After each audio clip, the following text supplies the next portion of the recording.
Matchmaker.fm connects podcasters and guests. Welcome to Matched, the show where we talk to some of the most incredible guests available for an interview right now. I'm your host, James Mulvany, founder of Matchmaker.fm, and this is Matched. Hello, I'm Marcus Kirsch, and you can find me on Matchmaker FM. Hey Marcus, how's it going? Really well, thank you very much. Busy times, crazy times, you name it, I guess. Yeah. Welcome to Matched. Great to have you on board. We'll start off with a couple of icebreakers. So my first icebreaker question for you is, would you rather meet your ancestors and travel back in time, or travel to the future to meet your descendants? I think I'll go to the future. I've always been a little bit more interested in the future than in history, even so. Not when you look at my books, but I think I think it's more interesting to see if we're going to learn anything or if we're not going to learn anything out of all of this stuff.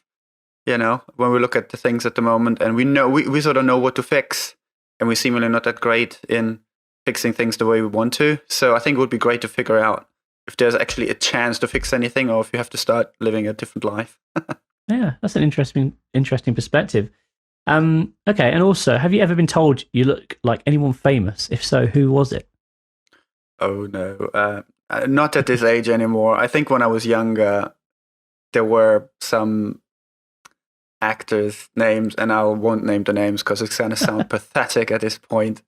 Yeah, I had that. So there's some of the pretty ones as it takes. You know, I don't know if that worked out for me. Probably not.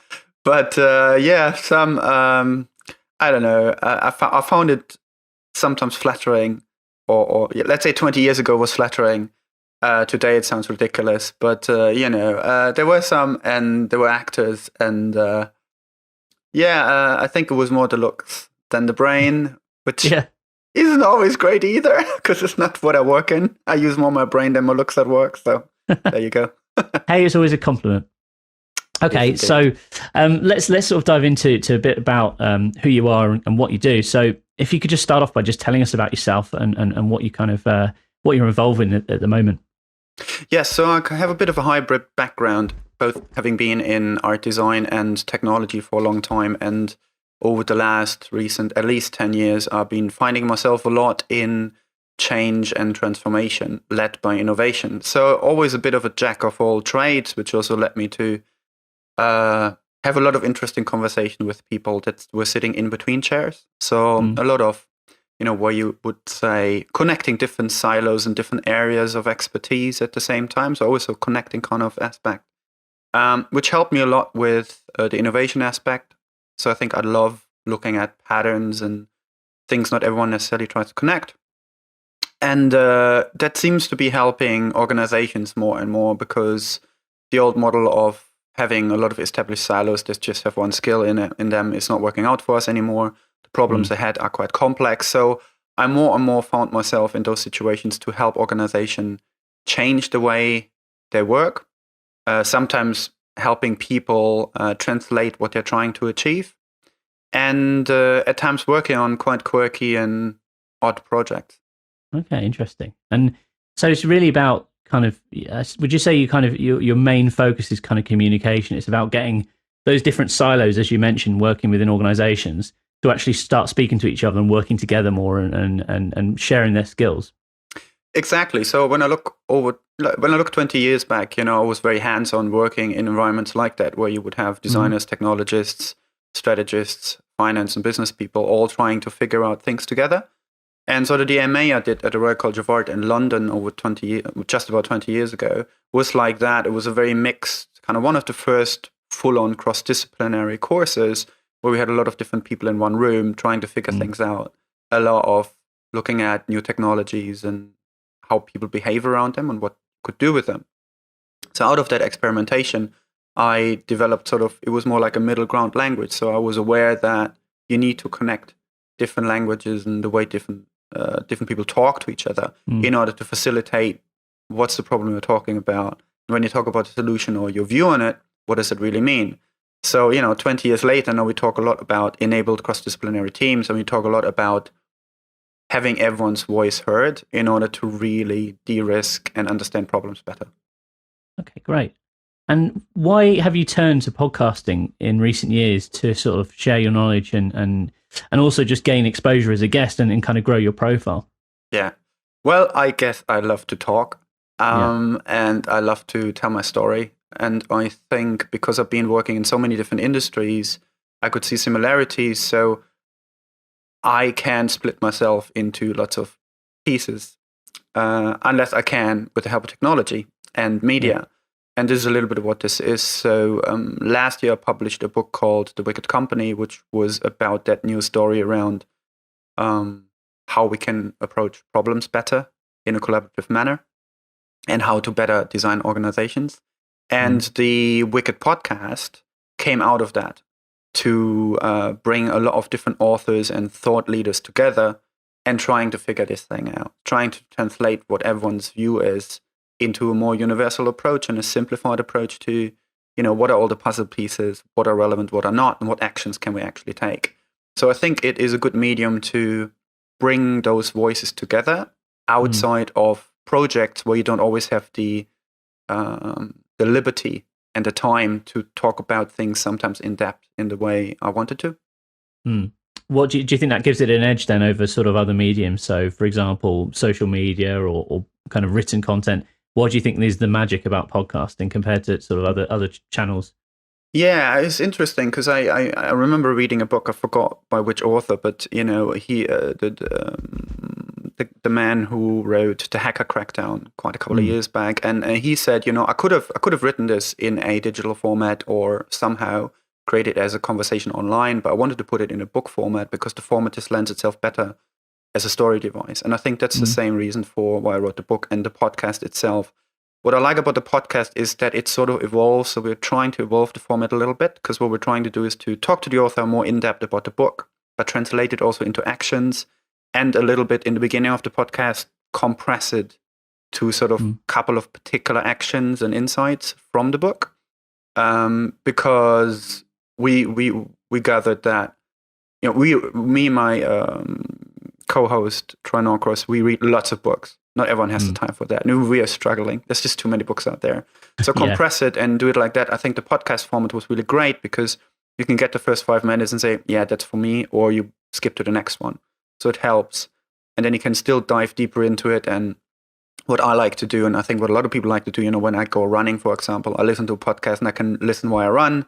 Yep. And it gives you a nice separated time and space to just focus on a particular subject matter. So in this case, I think it's a really nice format and a really nice platform. Okay, great. And have you found as an author it's helped you in terms of for your business, promoting your book and making more sales and getting more people, making more people aware of you? A little bit, yeah. I think what really helped is the network of the authors, of the people we have online is great because it's a variety. It gets us to some more listeners. I think we're still young. We started in April. We're now, I just published episode number 22. We do a weekly. We're booked out till like next January, so we're going to have nearly 30 then there. So we've changed from 2 weeks to 1 week. And it's nice to be able to reach people through other people in that particular sense that might have not normally hear from us. Because the subject matter is quite wide. It's quite a top-line idea of these wicked problems, wicked companies, and these kind of new kinds of problems. It touches everyone. So, but at the same time, we're quite niche the way we talk about it. So we have a bit of a challenge to reach the right people because we're still a little bit more figuring out what sort of key network people are that can get the story further out. But we want to give something to everyone because we know the problem at stake is quite diverse. So it's a tricky one to scope. And I think in general, it's nice to have a diverse network like that. And so we're quite enjoying it like that. So it's been really good as a sort of networking tool then, as well as actually, a promotional medium. Yeah, I like the idea of a community of that looks at wicked companies, wicked problems, and wants to do something for their organization or their group or themselves to look at this in a different way. And it's less meant to be just selling the book. The book is sort of a first step. The podcast is a second. There's a few more books planned. So it's just part of the story. It's not a direct sales tool because I don't want to see it like that. Okay, itself. fair enough. Yeah. Okay, and what prompted you to sign up to Matchmaker? I actually I tried to look it up, get how I found it. I don't know. I think I just Googled around, and then when you get new into a podcast, you try to figure it out, how this works, how to best set it up, what tools to use, and so on and so on. So you end up on a lot of YouTube videos and blogs and everything, posts that talk about it. And I think I just came across it there, and I looked. That's a really cool idea, because I think a lot of people are struggling with that, in particular in the beginning, to get more people in. So, we, for example, started with, I had already read tons of business books and had done research for the book. So I had a good list of really great books, and I wanted to get those authors. The problem is they're very famous people and they're very busy. So getting through to them is really tricky. So if you don't have anything else in between, it's sometimes tricky to find, to spend the time to find it and chase everything. So Matchmaker was perfect to just go out there and say, right, we're here. This is what we do. Is that sort of the kind of thing you talk about? And that was really great to find some authors, as much as at the same time gave me the opportunity to find some podcasts that I could talk to and talk at. So it worked on both ends, which was brilliant. So would you say to someone who is a podcaster that also being a guest on other podcasts is an effective tool to promote your podcast and build your network? Absolutely, I think so, because you find like-minded spirits through one of the matches.